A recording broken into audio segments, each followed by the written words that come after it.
we can go on Facebook and we can like things and love things, and then where are we when it's time to fight? So, all that being said, my vision for moving forward is, as Ms. Deborah said, I said before, you cannot in any way police a community that you're afraid of. I'm going to be very blunt. Get out of our neighborhood. If you can't stop thinking with the gun, get out of our neighborhood. And if you were witnessing a robbery and you see that man run out that gas station or that Best Buy with the TV in his hand, I don't even think there's Best Buys over there, but if you see him walking out with the merchandise and you're afraid, sit in your car and wait for somebody else to show up. Right. Because we can investigate a robbery.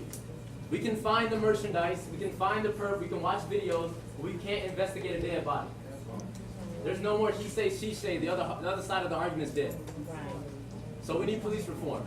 That's my first thing. We need police reform, rather that be diversity, cultural training, but you're going into a neighborhood of people that you don't understand. You don't understand our language. You don't understand what we talk like, what we look like. You don't understand our mannerisms. You're going into these situations afraid. And that's why we got situations like Philando Castile who's reaching for a license, and he gets shot because you're scared. Why you're scared, I don't know. You're the one with the gun.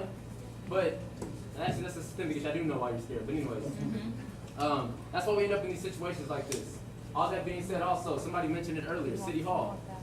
The Citizens Advisory Board are people that are not even a part of the citizens that they're representing. That's another thing that I think needs to go down. I'm sorry, that's somebody's calling me. That's another thing that I think needs to be changed. We got people out there that's representing us, the community, that is not a part of the community.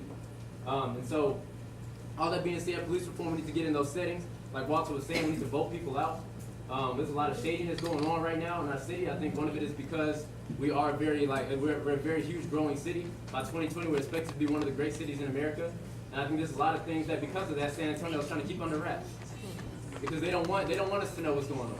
They don't want that in the media because we want to be great, we want to be cool, we want to be like the other cities. But like it was said earlier, we might end up like those other cities, like Baton Rouge, like Ferguson, like Baltimore.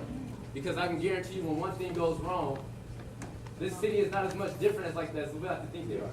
Just because we've got the Spurs and they're together, I can guarantee you that these cops around here, they're not as good as we try to think they are. So, all that being said, moving forward, I think community is very important. Like my brother Walter was saying, we got to go on the other end. We can't just stop at we got to go to love. We got to be ready to educate people. We got to be able to show each other love, because we got a lot of people out there that are lost and confused. I mentored over at Sam Houston High School. There's a little boy named Eli. He's a freshman. He's a track runner. I ran track for 4 years at UTSA, so we connected there. Eli was telling me about a run-in that he had with a police officer and how angry he was and what he wanted to do to the next cop that he ran into.